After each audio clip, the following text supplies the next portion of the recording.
Maya pabengi po kaya kayungan. Magandang gabi po sa inyong lahat. Good evening, everybody.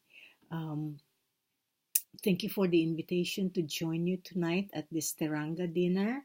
I'm sorry that I cannot be with you in person, but I'm so glad that we can at least do this via video chat.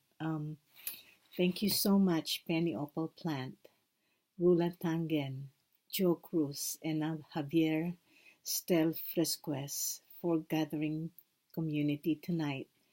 My name is Elenita Fe Luna Mendoza Strobo.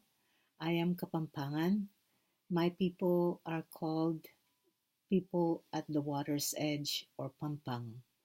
I have been a settler on Turtle Island for 34 years. But this realization that I am a settler and not an immigrant came to me as I went deeper into my decolonization process and realized that in order for me to find my own sense of belonging to a place and learn how to dwell in that place, then I must face the fact or the reality that I live on land that was stolen from indigenous peoples. I live now in the land of the Pomo and Coast Miwok, now called Sonoma County. I am only now beginning to learn the creation stories, the history and of this land, and to acknowledge the encounters between the early Filipino settlers who were called Manongs and the Pomo women who gave birth to our communities here.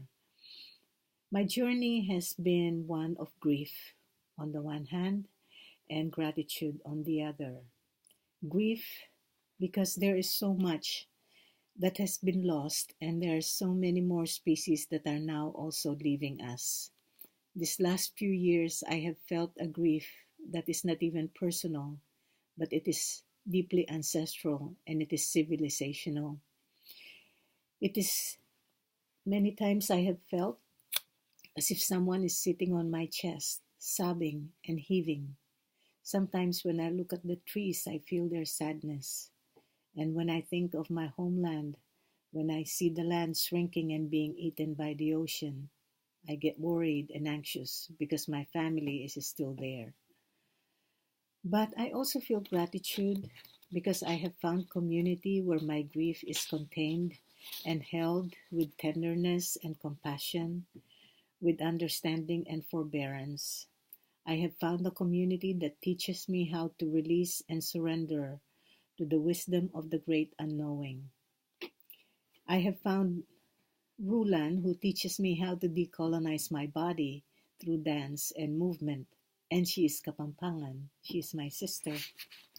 When I heard that she is creating a dance to bring attention to the indigenous women of the Americas Defenders of Mother Earth Compact Treaty of 2015, I was naturally curious and elated that this initiative invites other sisters and allies like me. This treaty is a global call to indigenous women and their allies to gather together each new moon and at solstice and during the equinox to pray for guidance and wisdom on how to educate, how to support indigenous people's rights, how to resist the systems of destruction, and rise up in nonviolent ways is an urgent one. I feel the weight of that challenge because so many in our Filipino communities do not yet see themselves as settlers. So many of us have yet to hear the courtship song of the indigenous soul. And as long as we are unable to hear, we also are not able to connect our lives to the lives of and the rights of indigenous peoples. But I am grateful for Joe, who is hosting this Teranga tonight, as one of the few in the Filipino American community who understands the work that is being asked of us by the treaty. Rulan, Joe, and I have just returned from the Babaylan Conference on the unceded Coast Salish territories in Vancouver, where 150 of us from all over Turtle Island and Canada came together to learn about settler colonialism, to learn how to build bridges to Native communities through the arts and creative expressions, and through the sharing of stories and medicine. The Spirit spoke loudly to us at the gathering, telling us to listen, to clean our hearts, and to take care of the women. I returned from that conference feeling deeply humbled and deeply challenged. Likewise, the treaty brings to the foreground for me the plight of indigenous peoples around the world, but especially the plight of the Lumads, as we call them in my homeland. They too are being displaced, murdered, marginalized, and impoverished by local forces in collusion with global corporations who want access to the copper, iron, and other minerals in our homeland. But because my body is here on Turtle Island, I have always felt that the onus or burden of responsibility in restoring balance and sanity rests on those of us who live here. We cannot keep calling the rest of the world undeveloped or developing. We cannot keep praising this civilization. We cannot keep calling ourselves immigrants in search of the American dream.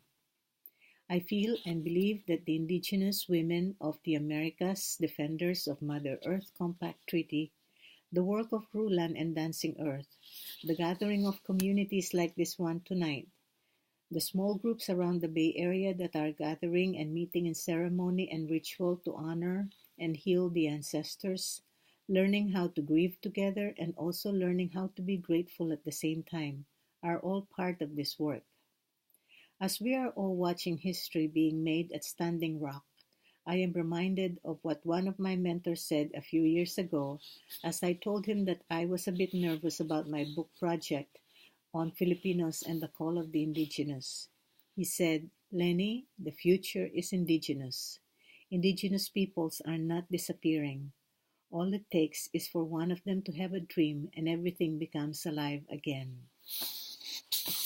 Indeed, we are waking up, we are rising up, and we are being heard. The earth is dreaming us. So even if I'm not with you tonight, I thank you for including me, and I also extend the invitation for you to visit me in Santa Rosa.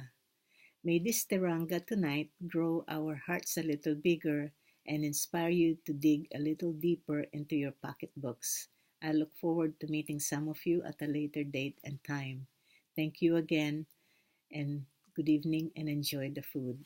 Good night.